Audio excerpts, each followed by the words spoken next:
ಮಿತ್ರರೇ ನಮಸ್ಕಾರ. ಇದು ಟಿವಿ ವಿಕ್ರಮ. ನಾನು ಡ್ಯಾನಿ ಪಿರೇರ, ಹಳ್ಳಿ ಮೈಸೂರು.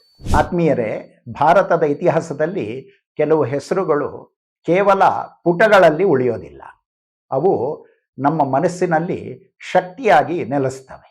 ಅಂತಹ ದೀಪ್ತಿಮಯ ಶೌರ್ಯದಂತೆ ಹೊಳೆಯುವ ಹೆಸರು ಝಾನ್ಸಿಯ ರಾಣಿ ಲಕ್ಷ್ಮೀಬಾಯಿ.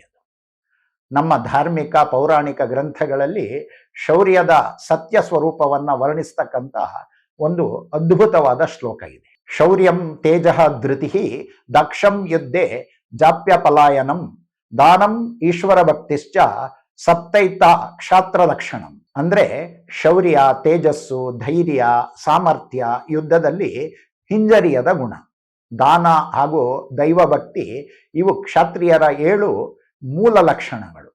ಬ್ರಿಟಿಷರ ಅಹಂಕಾರದ ಎದುರು ಒಂದು ಸಣ್ಣ ನಗರ ಝಾನ್ಸಿ, ಆ ನಗರದಲ್ಲಿ ಬೆಳೆದಳು ಒಂದು ಜ್ವಾಲೆಯಂತೆ ಹೊತ್ತ ಮಗಳು ಮಣಿಕಾರ್ಣಿಕ. ಕತ್ತಿ ಹಿಡಿದು ಹೋರಾಡೋದನ್ನ ಕಲಿತ್ಲು, ಕುದುರೆ ಮೇಲೆ ಗಾಳಿಯಂತೆ ಓಡಿದ್ಲು, ಧರ್ಮ, ಧೈರ್ಯ, ದೇಶಪ್ರೇಮ ಎಲ್ಲವನ್ನ ಒಂದೇ ಹೃದಯದಲ್ಲಿ ಹೊತ್ತಿದ್ಲು. ಮದುವೆಯಾದಾಗ ಲಕ್ಷ್ಮೀಬಾಯಿ ಎಂಬ ಹೆಸರಾಯಿತು, ಆದರೆ ಸ್ವಭಾವ ಅಜೇಯ, ಅಚಲವಾಗಿಯೇ ಉಳಿತು. ಕೈಯಲ್ಲಿ ಕತ್ತಿ, ಹೃದಯದಲ್ಲಿ ಸ್ವಾತಂತ್ರ್ಯ, ಕಣ್ಣಲ್ಲಿ ಜ್ವಾಲೆಗೆ ಸಮಾನವಾದ ಪ್ರತಿಜ್ಞೆ. ಮೇರಿ ಝಾನ್ಸಿ ನಹಿ ದೂಂಗಿ. ಝಾನ್ಸಿ ರಾಣಿ ಲಕ್ಷ್ಮೀಬಾಯಿ ಒಮ್ಮೆ ಸಂತರಾಗಿರ್ತಕ್ಕಂಥ ಗಂಗಾದಾಸರ ಭೇಟಿಯಾದಾಗ ಹೇಳಿದ್ದು, ಸ್ವರಾಜ್ಯ ಸ್ಥಾಪನೆಗಾಗಿ ನಾನು ಏನು ಮಾಡಬೇಕು ಅಂದಾಗ ಗಂಗಾದಾಸರು ಹೇಳಿದ್ರು, ಒಮ್ಮೆ ಒಂದು ಕಲ್ಲು, ಆಮೇಲೆ ಇನ್ನೊಂದು, ಹೀಗೆ ಎಷ್ಟೋ ಕಲ್ಲುಗಳನ್ನ ಸೇರಿಸಿದ್ರೆ ಒಂದು ಕಟ್ಟಡ ನಿರ್ಮಾಣ ಆಗುತ್ತೆ. ಅದು ಒಂದು ಕಲ್ಲಿನಿಂದ ನಿರ್ಮಾಣ ಆಗೋದಿಲ್ಲ, ಹಾಗೆ ಒಂದು ದಿನದಲ್ಲಿ ಕೂಡ ಆಗೋದಿಲ್ಲ. ನಿರಂತರ ತ್ಯಾಗದಿಂದ ಮಾತ್ರ ಅದು ಸಾಧ್ಯ. ನಿನ್ನ ಪಾಲಿನದನ್ನು ಮಾಡೋದಷ್ಟೇ ನಿನ್ನ ಕೆಲಸ. ನಿನ್ನ ಕೆಲಸದಿಂದ ಪ್ರೇರೇಪಿತರಾಗಿ ಇತರರು ಅದನ್ನ ಮುಂದುವರಿಸ್ತಾರೆ. ಒಂದಲ್ಲ ಒಂದು ದಿನ ಈ ದೇಶಕ್ಕೆ ಸ್ವಾತಂತ್ರ್ಯ ಲಭಿಸಿಯೇ ತೀರುತ್ತೆ ಅಂತ. ಆ ಸಂತರ ಪ್ರೇರಣೆಯಿಂದ ಲಕ್ಷ್ಮೀಬಾಯಿ ಮೇರಿ ಝಾನ್ಸಿ ನಹಿದೂಗಿ ಎಂದು ಸಾರಿದಳಲ್ಲದೆ, ತನ್ನ ರಾಜ್ಯವನ್ನ ಕಬಳಿಸ್ಲಿಕ್ಕೆ ಹೊರಟಿರ್ತಕ್ಕಂಥ ಡಾಲ್ಹೌಸಿಯೊಡನೆ ರಣಘೋರ ಕದನಕ್ಕೆ ಇಳಿದ್ಲು.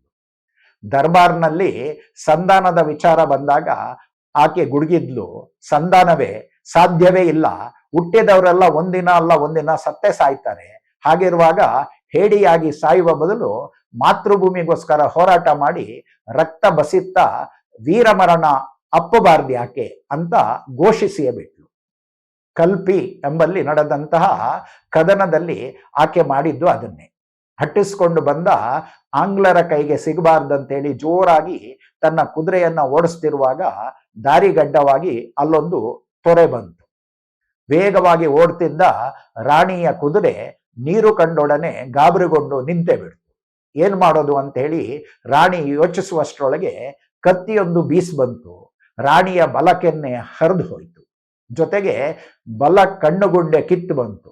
ರಕ್ತ ಮೇಲಕ್ಕೆ ಚಿಮ್ತು. ಸಾವರಿಸಿಕೊಳ್ಳುವಷ್ಟರಲ್ಲಿ ಮತ್ತೊಂದು ಏಟು ಕತ್ತಿನ ಮೇಲೆ ಬಿತ್ತು. ಬೇರೆ ಯಾರೇ ಆಗಿದ್ರೂ ಅಷ್ಟರಲ್ಲಿ ಸತ್ತು ಹೋಗ್ಬೇಕಿತ್ತು. ರಾಣಿಯಲ್ಲಿ ಕುದಿತಿರ್ತಕ್ಕಂಥ ಸ್ವಾತಂತ್ರ್ಯ ಹೋರಾಟದ ಕೆಚ್ಚಿನಿಂದ ಆಕೆ ಕೂಡಲೇ ಸಾಯಲಿಲ್ಲ. ಕತ್ತಿ ಬೀಸಿ ಸುತ್ತಲಿನ ವೈರಿ ಸೈನಿಕರ ಆಹುತಿ ತೆಗೆದುಕೊಂಡು ತಾನೇ ಧರೆಗೆ ಹುರುಳು ಬಿಟ್ಲು. ಆಗ ಆಕೆಯ ವಯಸ್ಸು ಕೇವಲ 20 ವರ್ಷ 6 ತಿಂಗಳು ಮಾತ್ರ. ಜೀವನದಲ್ಲಿ ಆನಂದಿಸ್ಲಿಕ್ಕೆ ಸಾಕಷ್ಟು ವರ್ಷಗಳು ಅವಳ ಪಾಲಿಗಿದ್ವು. ಆದರೆ ಅದನ್ನೆಲ್ಲ ಲೆಕ್ಕಿಸದೆ ತಾಯಿ ಭಾರತೀಯ ಬಿಡುಗಡೆಗಾಗಿ ತನ್ನ ಜೀವನವನ್ನೇ ಬಲಿದಾನ ಮಾಡಿದ್ಲು ಆ ಮಹಾತಾಯಿ. ಅವಳ ಆ ಬಲಿದಾನ ಅನೇಕರ ಪಾಲಿಗೆ ಹೋರಾಟ ಹಾಗೂ ಪ್ರಾಣ ತ್ಯಾಗಕ್ಕೆ ಸ್ಫೂರ್ತಿಯಾಯಿತು. ಬ್ರಿಟಿಷರು ಕಾನೂನುಗಳ ಹೆಸರಿನಲ್ಲಿ ಅನ್ಯಾಯದ ಬಾಗಿಲು ತೆರೆದಾಗ ಅವಳು ಕೇವಲ ರಾಣಿಯಾಗಿರಲಿಲ್ಲ, ಭಾರತದ ಪ್ರತಿಯೊಬ್ಬ ಹೆಣ್ಣಿನ ಧೈರ್ಯದ ರೂಪವಾಗಿ ನಿಂತಳು. ಒಮ್ಮೆಗೆ ಕುದುರೆಯ ಮೇಲೆ 2 ಕತ್ತಿಗಳೊಂದಿಗೆ ಸಮರಕ್ಕೆ ಹಾರಿದ್ಲು.